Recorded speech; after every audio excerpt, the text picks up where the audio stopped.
Etarismo é o preconceito realizado contra uma pessoa por causa de sua idade. Pode acontecer com os mais jovens, porém é mais comum acontecer com as pessoas com mais idade, também conhecido como idadismo ou ageísmo. A população do Brasil e do mundo está envelhecendo. Segundo projeções do IBGE, até 2050, a população de 40 a 50 anos será maior que todas as outras faixas etárias. Você já sofreu algum tipo de preconceito por causa da sua idade? Se sim, conte-nos em qual ambiente isso ocorreu e de que forma. Não, nunca sofri.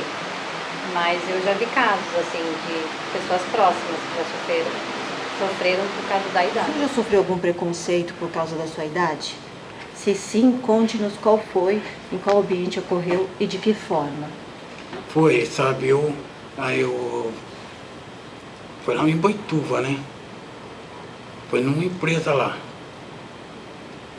Essa empresa lá, eles estão precisando de técnico de segurança do trabalho. E aí, eu cheguei lá, pelo meu nome, né? Meu nome é Roberto Carlos. E pelo meu nome, eles pensaram que eu era branco. Mas quando eu cheguei lá, eu sou negro. Né? E aí eles entraram lá com vários empecilhos, né? Com cursos, tudo tal, eu já tinha aí uns 8 cursos na época, tudo reforçando esse curso de técnico de segurança, tal, e eles lá me pediram, sabe? Dos cursos, além dos cursos de técnico de segurança, os cursos que eles iam pedindo, eu ia apoiando os meus certificados na mesa. Eu pus uns 5 certificados na mesa. Eles não tinham mais saída. Eles falaram para mim se eu tinha parente lá, em Boituva. Eu falei que eu tinha parente lá, né, em Boituva. Eles já ficaram, já pediram o endereço, tudo do meu parente lá, então eu passei para eles esse endereço. Mas eu senti, sabe, que não era, que não era aquela coisa que eles queriam. Mas até aí, sobre a documentação, eu pus tudo lá na mesa deles lá. Então, e depois, no final da história, eles falaram que era só uma entrevista, que depois eles iam entrar em contato comigo. Mas até mesmo assim, dá pra gente ver. A gente sente também, né? Essa história.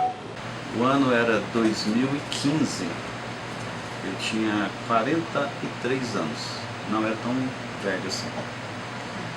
E o Brasil passou por uma crise muito grande. Eu atuava no mercado de caminhões leves e pesados. Nesse mercado eu atuava basicamente na área de pós-vendas. E quando o mercado estava aquecido, a gestão da remuneração da empresa era muito agressiva e fez com que o meu salário fosse sendo elevado ao longo dos anos. E muito justificado, né? Porque era muito perceptível que o departamento que eu trabalhava trazia bons resultados para a empresa. Nesse ano, quando surgiu esse problema da crise, 2015, próximo de 2016, a empresa deixou de faturar muito mesmo. E passado alguns meses, a empresa entendeu que muitos dos trabalhadores que tinham salários mais elevados, elas decidiram então cortar esses funcionários. O certo é, o cargo que eu executava foi dividido em 2 cargos e foram contratadas 2 pessoas muito mais jovens do que eu, e a soma desses 2 salários não chegava nem à metade do que eu recebia anteriormente. Então, nesse momento, ainda considerando, mesmo sabendo da questão econômica do país, eu senti na pele que aquilo também tinha uma relação à idade, ao conhecimento técnico que eu tinha na época, e eu considero isso como um problema de etarismo. Sim, sofri. Eu tinha um emprego, trabalhei 20 anos nesse emprego, por questões de crise na área do jornalismo, eu acabei sendo demitido. Aí eu voltei a estudar, fiz um curso de eletroeletrônica. E aí nesse curso, qual que era a minha intenção? Era trabalhar na área da indústria, na área de manutenção, que é uma área que sempre é necessária. Independente se tem períodos de crise ou não, a manutenção de máquinas de indústria é uma coisa muito importante, sempre tem. E eu passei por um processo seletivo numa empresa, eu acertei todas as questões desse processo seletivo, mas no final eu não fui contratado. Eu acabei sendo reprovado no teste psicomotor, psicológico, né? Mas nitidamente foi por causa da minha idade. Eu já era um homem na época de 40 anos de idade, mas eu não tinha experiência na área. Então eles não queriam me contratar pela minha idade e pela falta de experiência. E eu fui muito bem no processo seletivo, somente eu tinha acertado todas as questões. Foi uma decepção muito grande, porque eu estava desempregado e não era um sofrimento só para mim, era um sofrimento para minha família, né? Ainda como chefe de família, uma família grande que eu tenho. Então foi um momento muito difícil. Eu sofri por causa da idade e foi nítido que eu não fui contratado pela minha idade. Olha, eu acho que o problema da minha idade é a pessoa que quer voltar a fazer um trabalho na área de que ela tinha essa formação e não se atualizou. Então, eu me sinto, assim, às vezes, discriminada por não dominar toda a aparelhagem moderna que a gente tem. Você, às vezes, precisa da ajuda de um neto. Então, quando você vai num local, realmente você se sente discriminada, porque você não tem como. Hoje, até para pedir um lanche, você tem que saber como é que você vai fazer isso de maneira eletrônica, e não é todo o idoso que está capacitado para isso. Ele não se reciclou, ele também não se interessa por isso, e eu acho que isso já passei em vários locais. Conhece alguém que já foi vítima de preconceito etário? Se sim, conte-nos qual foi esse ambiente que isso ocorreu e de que forma. Olha, eu percebo muito essa discriminação, não tanto no mercado de trabalho, no sentido de idade. Eu vejo de preconceito racial, que é o que eu sou ativista nisso, mas de idade já vi acontecer da pessoa se apresentar para trabalhar e de repente nem ser ouvido. Já pela aparência dela, é idosa, não quero. Inclusive para trabalhar de doméstica, que é a mulher geralmente vai procurar emprego para doméstica, mas as pessoas querem pessoas jovens, querem pessoas que já consigam tratar melhor com criança, que isso é uma coisa que você tem que saber exatamente acompanhar hoje, a formação de uma criança, e não querem mais idosos. Eu já vi isso muitas vezes. De acordo com a sua percepção, como o etarismo afeta a vida profissional e a inclusão de pessoas mais velhas ou mais novas no mundo de trabalho? Eu acho que existe ainda muito preconceito contra os mais velhos. As pessoas deviam aproveitar a vivência, né? Sim. Só que não é assim. Principalmente de onde eu venho, que é o mundo da moda, né? Olha, eu acho que por causa... eu acho que entra também muitas coisas, sabe? Entra a idade, né? Porque quando passa dos 30 anos, todo mundo já fala que já é de idade. Agora, hoje em dia, eu acho que continua a mesma coisa. Agora eu, com meus 64 anos, aí eu já estou achando dificuldade, né? Eu saí do serviço aí agora e estou recebendo seguro-desemprego. Agora eu não sei se eu vou continuar trabalhando ou continuar levando esse serviço aí, né? Se eu só aceito no mercado de novo. Bom, primeiramente, eu acho que existem muitas barreiras e essas barreiras elas precisam ser rompidas. E que barreiras são essas?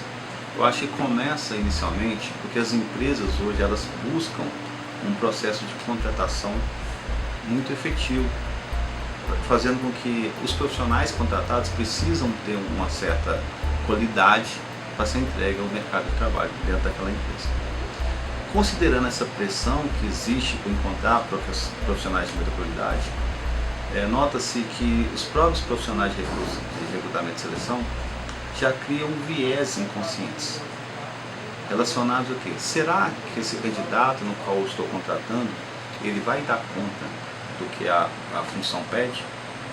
E quando a gente olha esse aspecto, e a gente olha para pessoas com 50 a mais, esse viés inconsciente eu acho que ele vem à tona para muitos profissionais de recursos humanos. Ainda considerando sobre a questão de viés inconsciente, né, nota-se que alguns recrutadores olham para os 50 a mais e, de certa forma, criam uma sensação de que eles não terão energia suficiente para cumprir determinadas atividades. Além de mais, existe aquela sensação de que uma pessoa que tem uma maior bagagem, ela tende a custar mais para a organização.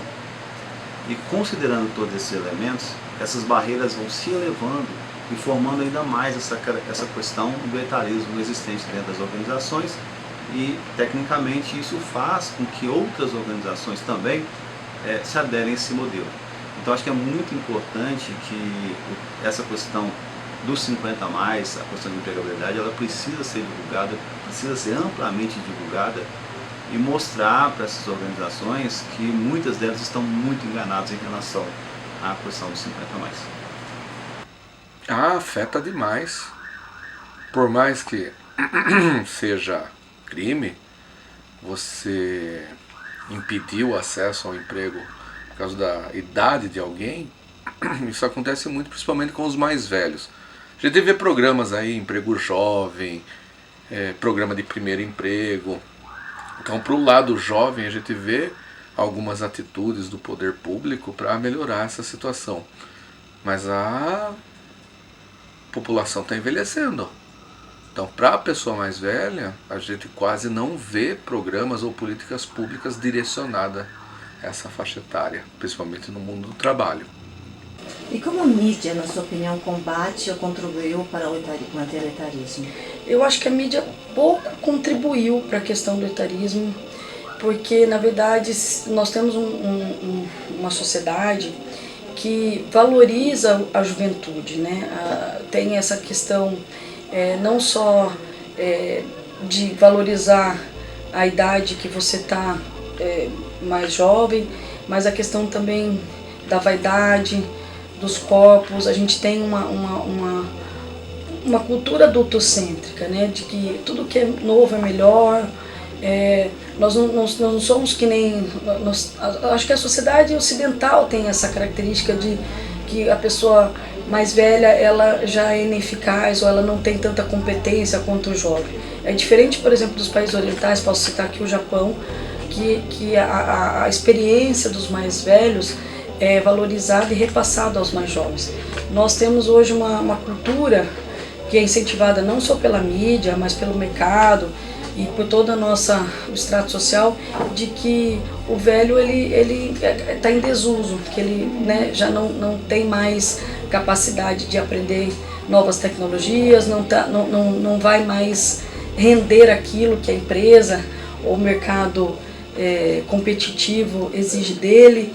E a gente vê isso em todas as áreas. E aquela coisa também que é repassada, muitas vezes nas nossas novelas, né? A pessoa está velha, então ela perde o emprego. Isso é retratado como se fosse uma realidade e não como um problema social.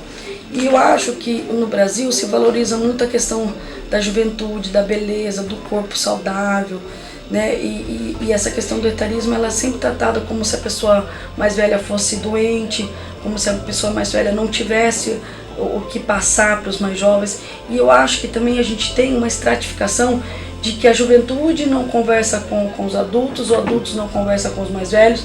Não existe um planejamento e políticas públicas que faz essa troca dessa experiência da juventude com as pessoas da terceira idade, né? Então a gente tem hoje uma pirâmide social que há um envelhecimento gradativo da nossa população e a gente não está preparado para isso. A gente não está preparado nas questões de se ver, as pessoas se veem na mídia, por exemplo, as propagandas, né? É difícil você ver uma mulher de uma idade mais avançada vendendo um carro. Geralmente você tem uma mulher jovem, uma propaganda de refrigerante ou de bebida alcoólica, sempre explorando essa mulher, né? Ou qualquer coisa da mídia, né? Você sempre tem um rapaz jovem, ou os produtos são oferecidos para essa idade. E isso reflete em todo. Então a gente tem, por exemplo, hoje, dentro da arquitetura, falta uma pesquisa e políticas públicas para você ter ambientes mais seguros para as pessoas mais idosas. Você tem uma falta de acessibilidade muito grande para as pessoas de mais idade. Você acaba tendo uma visão social deturpada da realidade, porque você não pensa nem na juventude, nos mais jovens, e também não pensa na idade mais velha, sendo que é um ciclo. A gente sabe que a gente nasce, a gente é jovem, a gente é adulto, a gente envelhece e vai morrer. E a gente parece que persegue sempre essa coisa da juventude eterna. Poderia, assim, contratar as pessoas acima de 40 a mais, né? No mercado de trabalho, que eles contratam mais os jovens. E se eles contratassem mais essas pessoas 40, né, 35, 40 a mais, eu acho que essas pessoas têm, além de experiências, elas têm mais responsabilidades do que os jovens de hoje em dia. De forma lamentável, né?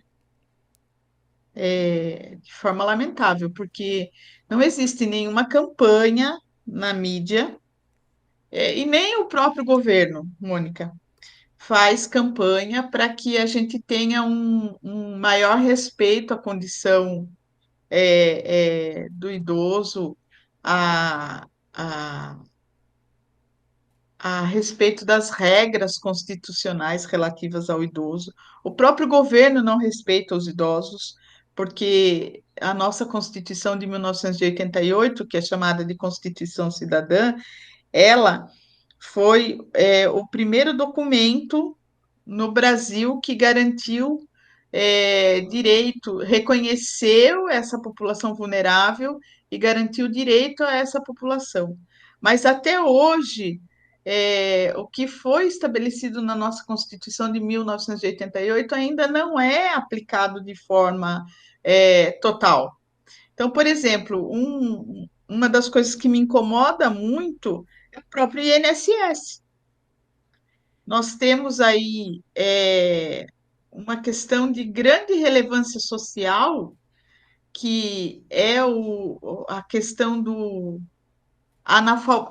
analfabetismo digital, por exemplo, e nós temos uma previdência social hoje que é totalmente digital e que não acolhe a população idosa, que é o fim social da previdência. Certo. Então, por exemplo, os idosos hoje, aquelas pessoas de 90 anos, de 80 anos, de 70 anos, que é a população que tem que ser atendida pela nossa Previdência Social, eles não conseguem chegar até a Previdência Social, porque a Previdência Social é totalmente digital e essas pessoas são analfabetas digitais. Eu acho que combate não criando pautas exatamente para esse combate. Ela contribui não indo à luta, não colocando em pauta, não estimulando, não tendo essa conversa que a gente está tendo, por exemplo, não marcando entrevistas, não levando pessoas que sabem, pessoas que podem contribuir pela sua idade e pelo seu conhecimento. Também eu não sei se essa contribuição é uma contribuição assim, pesada, massiva, não sei. Mas de qualquer maneira eu gosto muito de pautas que possam levar esperança, que possam levar otimismo, que possam demonstrar é possível sim. Sim, eu vejo a imprensa, né, as redes sociais de uma forma importante, porque a mídia ela consegue trazer o debate, né? Nós tivemos, acho que a primeira forma que eu tive mais contato com isso foi com uma mulher, acho que ela tinha em torno de os seus 30, 35 anos, e retornou para a faculdade, onde teve uma manifestação das suas colegas de sala, né, questionando o que ela estava fazendo ali. Então, acho que começou esse debate a ficar mais aprofundado através da divulgação que aconteceu nas redes sociais. Eu acho que isso vem sendo mais debatido. Conhece alguém que já foi vítima de preconceito etário? Se sim, conte-nos qual ambiente isso ocorreu e de que forma. Conheço, tenho uma amiga que tem 82 anos e ela dança num grupo que eu faço parte fora aqui do clube, tem um grupo que a gente dança, entendeu? E quando nós chegamos num festival que a gente ia se apresentar, olharam para ela é bem de idade. E ela falou assim, é você dançando aqui? Ela falou, eu estou, mas quantos anos você tem? 82. Nossa, ainda ela falou, vou dançar até 100, entendeu? Então eu me senti muito chateada, porque eu adoro essa vida minha. Na Câmara Municipal, com a vereadora Yara Bernardi, ela é uma mulher que tem uma bagagem muito rica de história, né? Ela já foi deputada federal, hoje vereadora. A gente atua aqui na Câmara de uma forma bem parceira, né? Até porque é um espaço muito agressivo, muito masculino. E a gente percebe que além do etarismo que foi presenciado por um dos vereadores, na forma da fala, né, do ataque, muitas vezes de não dar respeito, né? Porque deveria ser o inverso. E por que eu trago a questão das mulheres? Porque eu já percebi aqui dentro também que homens mais velhos, que já foram deputados federal, estadual, que quando eles estão, né, retornam para a Câmara, ele tem todo um respeito. Ah, você tem muita experiência. Agora, quando é uma mulher, você não vê com a mesma importância. Então, o fato do etarismo, eu acho que ele está em todas as camadas, né? Seja o sexo masculino, feminino, mas quando se entra na questão aí das mulheres, sexo feminino, eu acho que ele fica mais exaltado ainda. Porque o etarismo não está só questionando a nossa capacidade de trabalho, né? Mas ele também está questionando a nossa aparência, né? O nosso modo de se vestir, né? Então tem toda essa questão, porque nós mulheres, onde nós vamos, é avaliado também a nossa forma de, né? Se você é jovem, né? Conforme está a sua vestimenta. Então tudo isso também é uma forma atrativa, porque no espaço, na sociedade que nós vivemos, o machismo ele é muito presente. E ele sempre coloca a mulher como objeto sexual. E quando você avança na idade, você deixa de ser um desejo, um objeto sexual. E daí essa questão fica mais afrontosa, tá? E que é uma questão que a gente tenta a todo momento combater. Mas o etarismo que eu presenciei foi na forma da fala agressiva, né? Desqualificando, né? A forma, aí, um momento de uma discussão. Eu não lembro agora as palavras, mas foi um debate que ocorreu aqui na Câmara Municipal. Acredita que a idade pode influenciar na contratação ou promoção de alguém? Justifique. Acredito. Eu acho que isso vai da cabeça de cada gestor. Um gestor que ele não olha para a pessoa considerando alguns elementos como idade, cor, raça, gênero, ele vai ser imparcial e classificar ou promover essa pessoa considerando as suas habilidades técnicas e considerando as suas habilidades socioemocionais, as hard skills e as soft skills necessariamente. Quando você olha para um gestor que tem esse viés mais voltado para contra o etarismo, tem um viés mais preconceituoso em relação a gênero, idade e cor, sim, essa pessoa ela poderá sim fazer uma escolha considerando esses elementos. Eu acredito que pode. Nunca vi assim, eu soube estar um dia numa loja comprando para ver uma lente de contato e aí chegou uma senhora, não sei a idade dela, e ela falou, ai minha filha, você está, durante a atendente, se dava um pouco d'água para ela e café, porque ela estava procurando emprego, estava difícil. E ela encontrou um lugar ali no centro, que eu não sei qual, e ela perguntou se precisava de faxineira. E aí a pessoa falou que precisava. Quando ela disse a idade, eu disse, mas na sua idade nós não estamos aceitando. Poderia mencionar algumas soluções que acredita que podem ser realizadas pela sociedade, organização e governo a respeito do etarismo? Eu acho que toda transformação social, ela tem que ser feita na base. E ela parte a partir da educação. A gente tem que começar a mesclar a questão de quanto as pessoas mais experientes podem contribuir com a sociedade. Então, quando você se vê pessoas mais velhas ocupando espaços de poder na política, pessoas mais velhas ocupando espaço de poder dentro das salas de aulas, pessoas mais velhas ocupando espaços de poder na mídia, pessoas mais velhas ocupando espaços de poder em todos os lugares, e sendo representadas, né, na cultura. Eu acho que isso mostra que a sociedade vai mostrar para a sociedade que nós vamos envelhecer e que a gente tem que se preparar para isso, né? Hoje, por exemplo, a gente tem famílias que são sustentadas pelos mais velhos, né? E a gente não entende por que isso acaba crescente, a questão da violência contra o idoso, né? A gente não entende também por que a gente não tem hoje vilas para pessoas mais velhas, aquelas pessoas que geralmente não tiveram família, não têm filhos. Hoje é um grande problema para a sociedade, onde você coloca.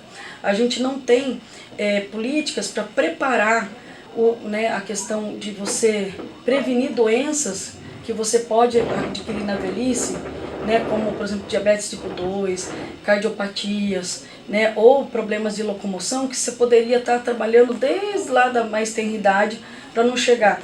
Né? A questão de você mesclar essa coisa de você aprender com os mais velhos, né? Colocar a juventude junto. Tem uma experiência muito bacana que o Canadá fez de ter a creche de idoso junto com a creche das crianças mais jovens. Colocar pessoas idosas sendo cuidadores de pessoas mais jovens e pessoas mais jovens sendo cuidadoras de pessoas mais velhas. E foi uma experiência muito bacana porque eles perceberam quanto que dá para fazer essa troca de experiência entre pessoas que têm essa diferença geracional. E eu acho que no Brasil a gente meio que esquece que a gente vai envelhecer. E a gente meio que quer inviabilizar ou silenciar essa pessoa mais velha porque a gente acha que ela economicamente ela não vai estar mais ativa. Poderia mencionar algumas soluções que acredita que pode ser realizado pela sociedade, organizações e governo a respeito do etarismo? Eu acho que deviam fazer mais campanhas, conscientizar mais a população, que o velho ainda pode ser ativo. Uma das coisas, debates públicos. E é claro, para ter um debate público a gente precisa que o poder público se interesse pelo problema. Ou seja, legisladores, executivos, né? Então aí prefeitos, vereadores, deputados, presidentes. A gente precisa de um engajamento político também. Tá? E quando eu falo político, não é política partidária, é de políticas para busca de políticas públicas, ou seja, uma discussão no âmbito político, uma discussão na sociedade, ou seja, aí através dos meios de comunicação, uma abordagem maior. Uma discussão também nos meios acadêmicos. A gente vê um ou outro trabalho, artigo sendo divulgado, divulgação científica sobre o estudo dos impactos do etarismo. Obviamente os impactos são negativos. Então eu acho que tem que ter um engajamento maior. A primeira solução eu vejo é a movimentação da sociedade para que se busque. Aí sim pensar em soluções. Falar aqui rapidamente, que solução? Eu não tenho uma ideia própria, mas eu acho que isso tem que ser a partir da discussão. Começar a discussão já é um bom caminho para se melhorar as coisas. Eu acredito que tem várias formas. A primeira delas, acho que é o espaço, né, da política, né, acho que todos os espaços são espaços de trazer a discussão à tona, porque quando a gente traz um problema, você busca sempre a solução. Quando você debate com mais pessoas, você primeiro traz a ridicularização dessa formação que está se dando, né, de não respeitar as pessoas ou de ter um preconceito porque ela é mais velha, seja um preconceito no trabalho, em relação a ingressar na universidade, continuar um curso, né, ou outras formas, um casamento ou ter filhos, todas as formas são vistas de uma forma preconceituosa.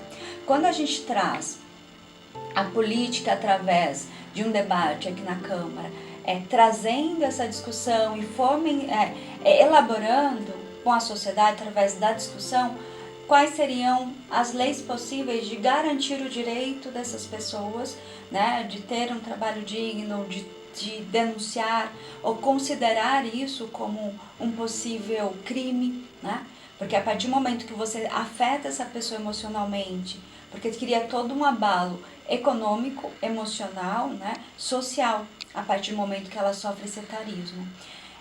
Eu acredito, então, que seria diversas formas. A imprensa, através de divulgação, campanhas, a universidade, através de pesquisas, né, trazendo também essa discussão à tona e fazendo essa troca entre a sociedade e a própria rede social, né, a Câmara como uma Câmara, a Assembleia, a Câmara Federal, acho que todos os espaços que hoje eles produzem leis, também essa função traz esse debate e cobrar, por exemplo, através de uma lei de incentivo a empresas que contratem mais mulheres e homens acima de 40, 45, 50 anos, né? Ter isenção, ter alguns benefícios. Essa é uma forma também de fazer com que seja quebrado, né, alguns preconceitos nesse sentido. Olha, eu acho que nessa parte do governo, a parte pública, está meio deixando a desejar, entendeu? Eu fazia parte do Conselho do Idoso do Sorocaba.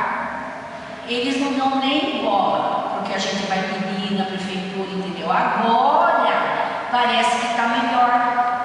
Esse intuito que você está falando, eles produzirem, quer dizer, Sorocaba com 730 mil moradores, certo? Só tem o clube do idoso e a chácara do idoso, que 300 pessoas frequentam. É muito pouco diante do nosso número, entendeu? De idoso.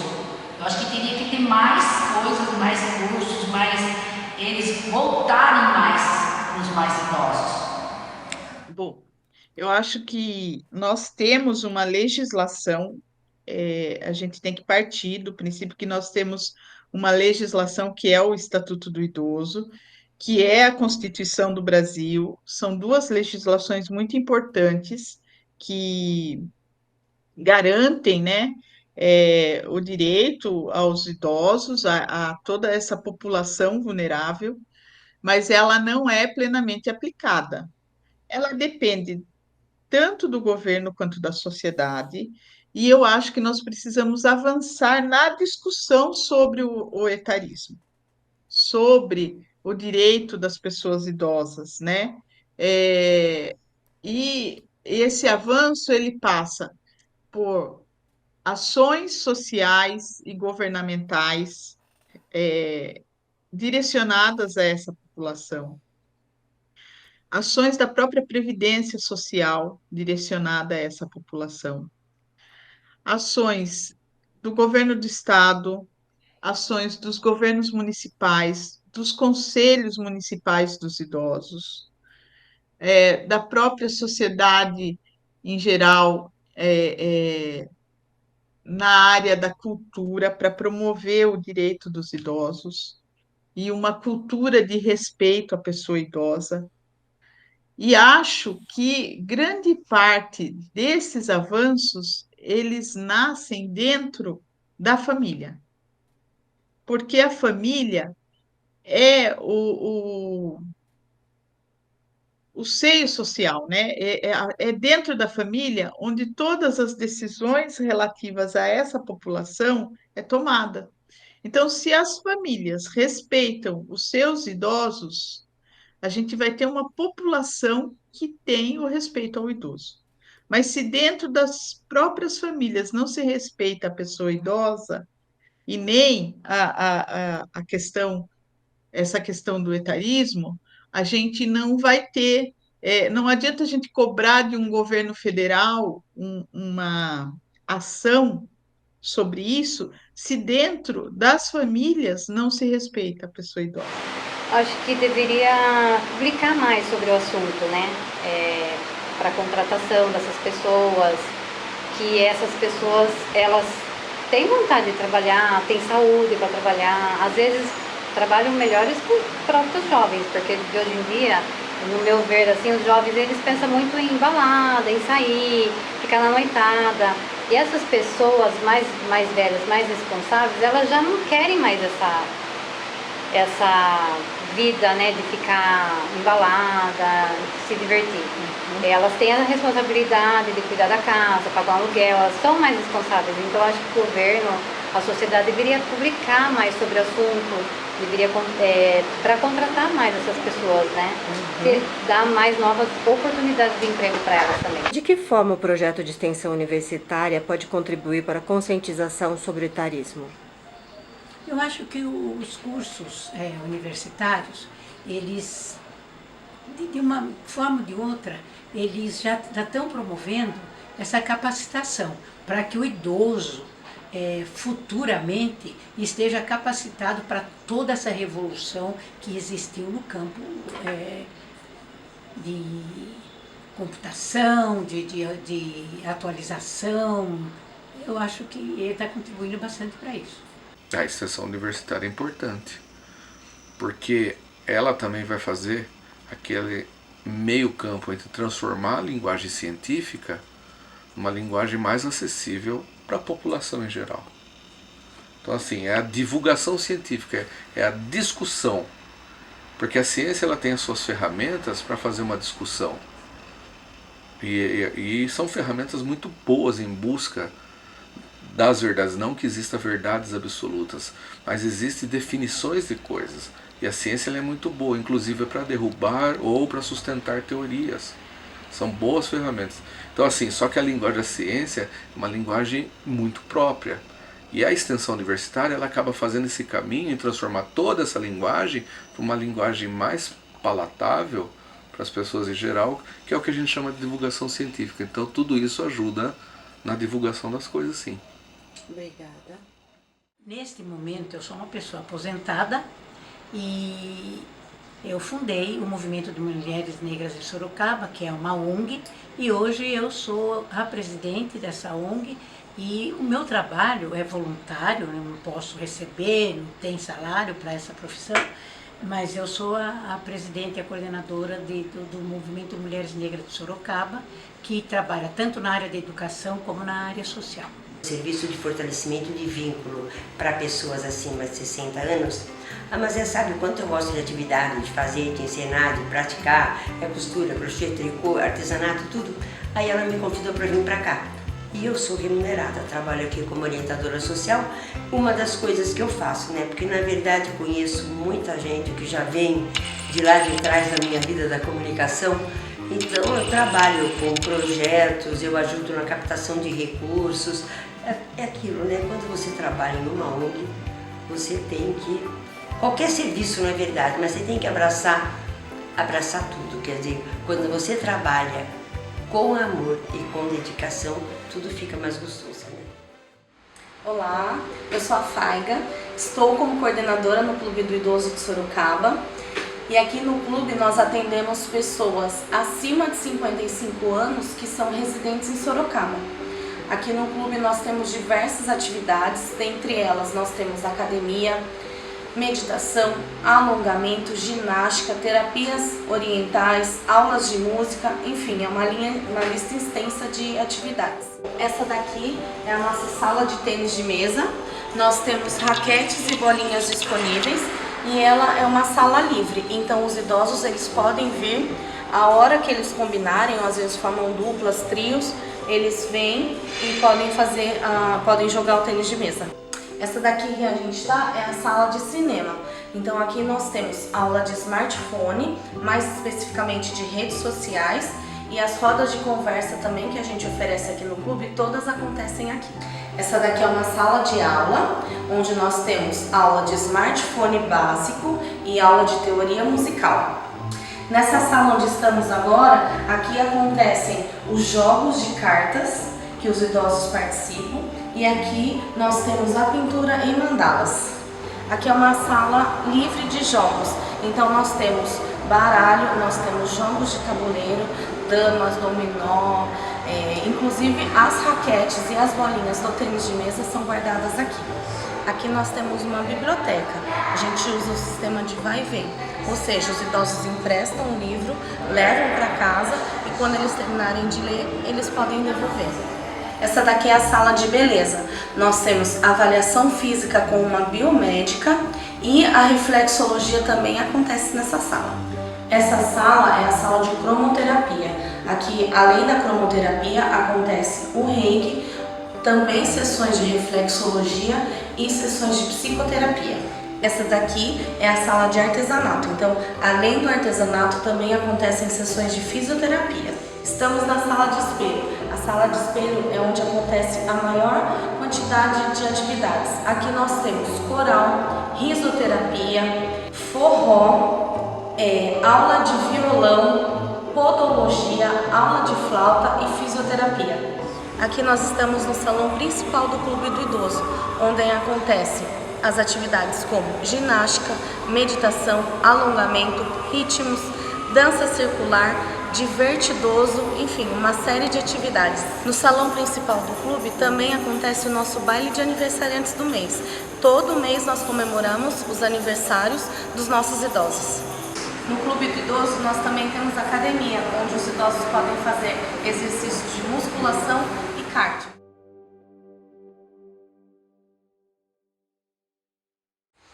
Qualquer pessoa pode participar, né? Como eu falei, contanto que seja acima de 55 anos, residente em Sorocaba, deverá apresentar o RG e CPF, comprovante de residência, uma foto 3x4 e, se for fazer atividades físicas, um atestado médico dizendo que a pessoa está apta para realizar essas atividades, né?